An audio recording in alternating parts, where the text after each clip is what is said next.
It looks like it's wearing a hat. That's the cap. That's how it makes more mushrooms. Look, Victor, can you see the gills under the cap?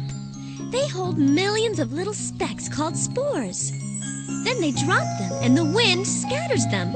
And when they find conditions that will support them, they grow into mushrooms. Mom, come and see. What's going on? They're looking for truffles. It's a delicious sort of edible mushroom that grows underground. If they're underground, how do you find them? The dog can smell them. Look, it's found something. I know it's something to eat. Hey, you can't do that to him. Only I can do that to him. Hey, over here, Rover. Black remembered that boars love truffles. In fact, they're sometimes used to find truffles. Whoa, that was a lucky break.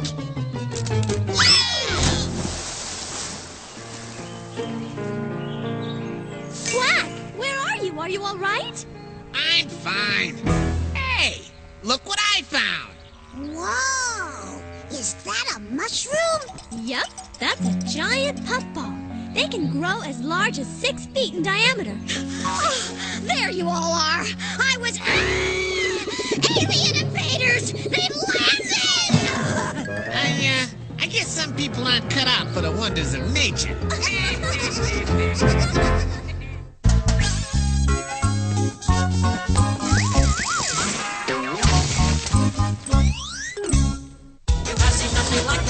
Two guys you can't miss. You wonder what's inside you. These are just the guys to guide you. Come on, let's go. Let's go, let's go. These guys are in the know. Microwaves go.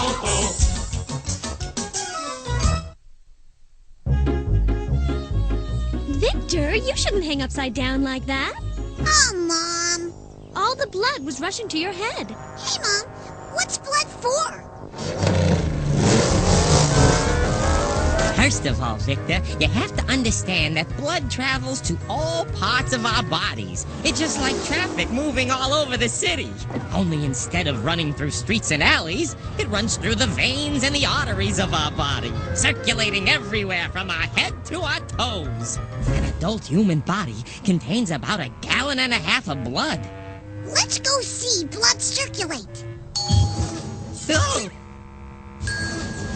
over there are the heart and the lungs. When you breathe, the air flows into your lungs, and the blood carries the oxygen from your lungs all over your body. It's the heart's job to pump the blood all around the body. And the blood's red cells carry oxygen and nutrients from the food we eat. Blood is also made up of white blood cells and plasma. It's the liquid that the red and white blood cells float in. I know a way to make this easier to understand. Remember the traffic on the road? The heart works like a pump. I have a pump. Well, your heart pushes blood all through your body. After it travels through your body, blood comes back to the heart and is pumped to the lungs, where the red blood cells pick up more oxygen, then go back to the heart and are sent around your body again over and over your whole life long. Wow! Show me.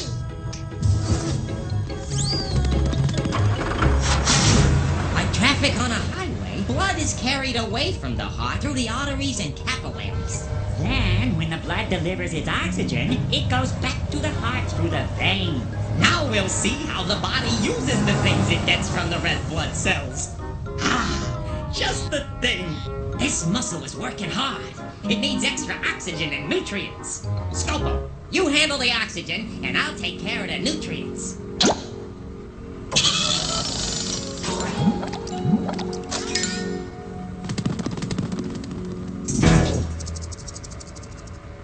See? Now it has plenty of oxygen and glucose, the nutrient found in sugar delivered courtesy of the red blood cells. What's this garbage? Well, the activity of the cells in our bodies produces waste. The red blood cells take care of that, too. They carry away the waste so our body can get rid of it. Ow! What is that? It's a microbe! Oh, you talking about microbes? They can make you sick. So I make you sick, do I? Don't worry, Victor. The white blood cells will take care of this. It's their job to rid the body of microbes that can cause disease. Get your Tommy hat! hands off me, you lousy coppers! You can't do this to me! Oh, Thank you, Uncle Micro. I'll remember everything I've learned today about red and white blood cells. While you're at it, do you think you could remember where we parked our car? What did Wait, you it's not my do? fault. No, no, you're always driving. You're always driving.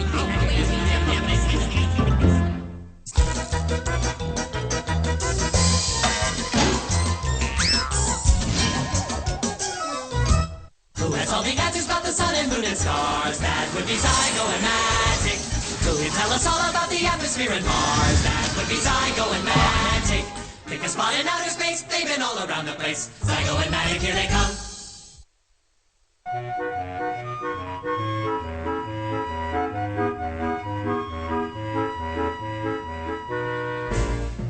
But, Grandpa, I'm not tired. Now, your parents left me in charge, and it's your bedtime.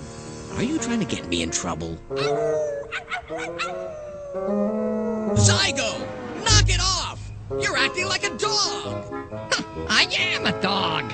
You're also a YY! Yeah, but with a moon that bright, a dog's just gotta howl. Say, Grandpa, where does the moon come You know, from? Victor, it's very late, and that would make for a good bedtime story. Actually, nobody knows for sure how the moon was formed. But scientists have come up with a few possible explanations. The first possibility is that the moon and Earth formed separately and very far apart from each other. Then, billions of years ago, as it happened to pass near our planet, the moon was captured by the Earth's gravity. Oh, I'm so bored.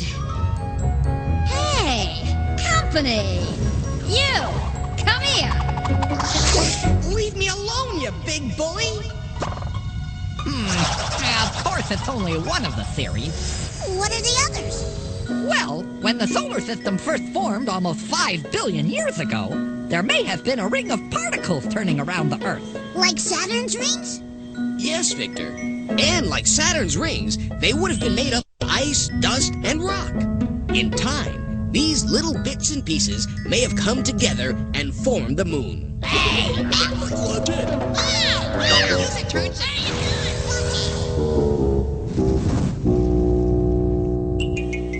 But there's yet another possibility. Oh? What's that? Another planet may have crashed into the Earth.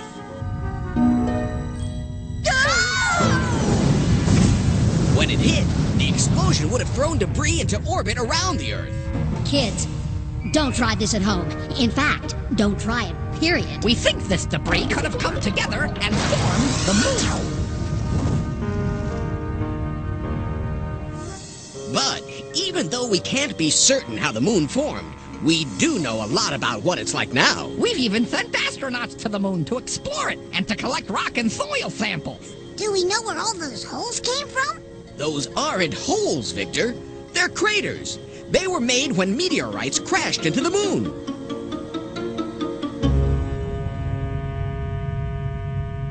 Incoming!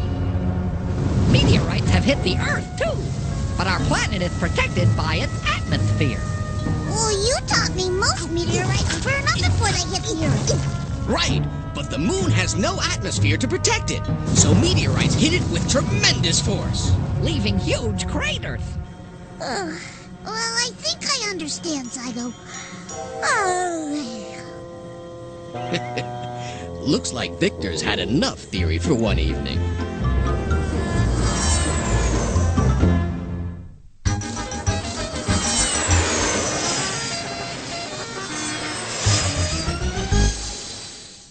Well, Victor, what'd you learn today? Oh, tons of neat stuff. I learned that Australia's a really cool place where kangaroos and koalas hang out. And I learned that Mom's pokey old oven can't cook food nearly as fast as the new microwave that Dad bought. I also learned about different kinds of mushrooms like giant puffballs, which are really big and kind of scary. Ow! What is that? It's a microbe! Then I found out that white blood cells protect me from microbes giving me a disease. And I learned that the moon is really a satellite that may have been formed from rocks and debris that was floating around the Earth. Sounds like a pretty big day. It was.